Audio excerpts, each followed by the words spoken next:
Okay, here we go. This is going to get serious.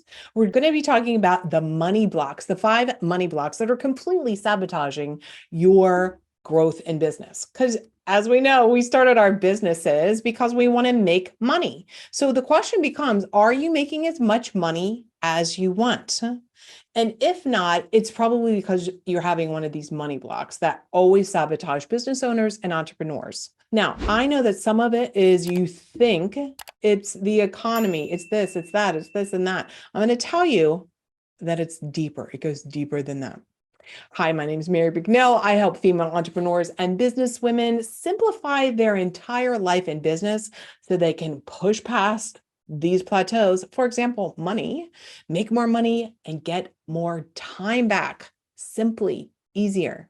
Remember when you started your business, you wanted to help people and be in charge of your own calendar? Let's get some time back, friends. Okay, by the end of this video, guess what you're going to understand? You're going to be able to identify the 5 money blocks in your way. You're going to know which one it is. And maybe it's all 5. And then we got some work to do, don't we? If we do, you need to give me a call. And make sure you stick around. I want you to give you the training that I give to my private clients. I'm going to give you one of the trainings that I give to my private clients that is going to help you bust through some other things that are sabotaging you. So, what does this even mean? Sabotage. What does that mean? It means you're undermining your success. So, have you recognized that that's what you do sometimes? You undermine it. And there's other videos that we're talking about where it's like how you waste time. And did you see the one about setting boundaries and saying no?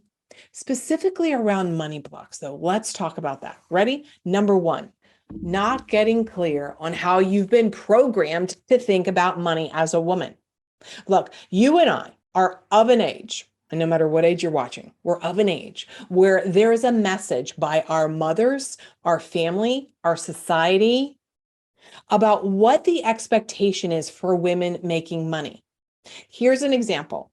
Sometimes women say to me, they hit this is really funny. This is what I'm talking about as far as a plateau, an income plateau, or working all the time. They can't get out of crazy busy. So here's a really good example. Sometimes clients come to me and we look at the 7 pillars in their business. And one of them is looking at like their incomes, right? What have they made over the last 5 years? Sometimes it's fascinating that they keep hitting the same number within a few $5,000 or $10,000, and they can't bust through to the next income level. One of my clients, what happened with her is she recognized that she never wanted to make more money than her dad. That the message in her house was the man is the provider. And they never looked at women being the provider in a home. So every time she would get close to busting through this next money plateau, she would do things to sabotage herself. She wouldn't call people back. She wouldn't have a renewal conversation with a client.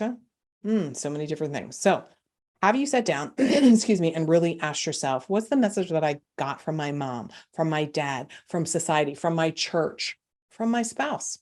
Number 2, you compare. Stop comparing. This is what you do.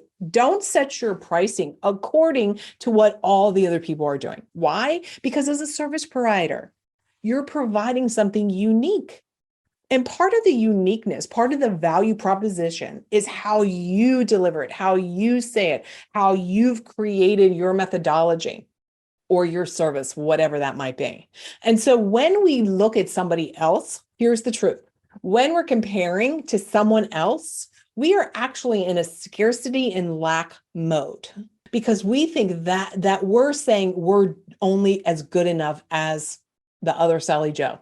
We're not stepping fully and strong into this is what I deliver to clients. This is the value, and our clients will pay for what they value. So if you don't believe in it, they won't either, my friends. Oh my gosh. Number 3, not getting clear on what the hell you even want. Okay, so you went into business, you're in business, invariably you're a seasoned entrepreneur, let's say, and you've hit this plateau.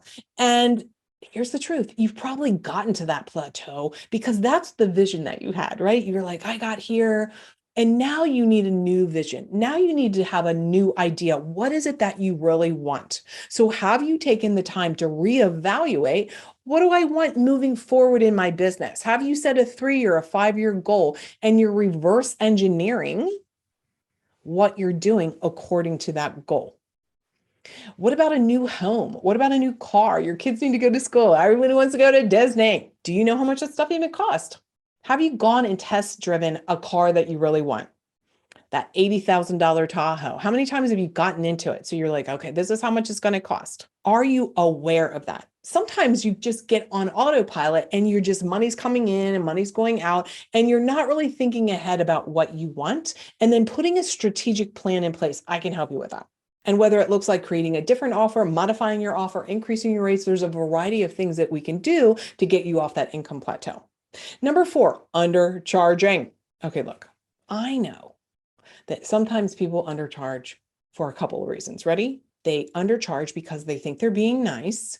They just get stuck in charging the same rate for years. And I swear, when clients come to me like that, I'm just like, double your rate. Double your rate. Take a chance. Take a chance. Because look, the current rate that you're at and the current population of clients that you're serving are never going to get you to the next level. Let's be clear. I want to say that again. Your current rates and your current client population or those in your sphere, they're never going to get you to the next level. You need new eyeballs looking at your upgraded offer, your best offer. We're creating offers. We're up-leveling our offers for our best future clients, not for our current clients. So when you're undercharging, what happens? You're pissy. You feel resentful. You feel like almost like your clients are taking advantage of you. When in truth, my friends, it's you sabotaging yourself. And number 5, the reason that you're not increasing your rates or you're sabotaging yourself with money is you're worried about not having enough clients. So I'm like, increase your rates. And you're like, oh my God, Mary, where am I going to find clients? Again, this is lack thinking. The demand is always there. Your job is to make sure the language that you're using conveys the value to your ideal client. And whether you are, no matter where you are in business, this is something that needs to be evaluated quarterly for sure. So those are just 5 of the ways that you're sabotaging yourself. There's other ways, my friends, that you're sabotaging yourself, and we will talk about those another day. But let me give you a couple questions to get you started to help you think this through. Okay, here we go. If I charged more money, I'm kind of afraid something blank will happen. Or if I make too much money, my family will blank. Here's another one. If I have too much money, then I'll have too much what? What is that? What is it? You'll have too much what? Sometimes people think I'll have too much responsibility, I'll have too much success, and then I won't have enough people. Is that you? If you have too much success, are you afraid that the people in your life right now, you're going to leave them behind? In other words, I secretly believe that blank will judge me if I identify as a blank person, maybe a rich person, a wealthy person. Do you even use those words? If I gave up doing blank, then what would I do with all of my blank? If I gave up undercharging, then what would I do with all my free time or all my old clients? And I don't want to let go of my old clients. I don't know. Dig around with these questions. Now, if you haven't watched the 3 ways to step into your power as a leader, as a female leader, in under 10 minutes a day, make sure you find that link, that video, and watch it. Let me know in the comments below what some of those answers to your questions are. And if you haven't signed up for marybicknell.com/freebie, make sure you do it. That's going to be that workshop training and workbook that I will be giving you that I typically just give my private clients. Here's to you creating a big, bold life in biz. I'll see you next time.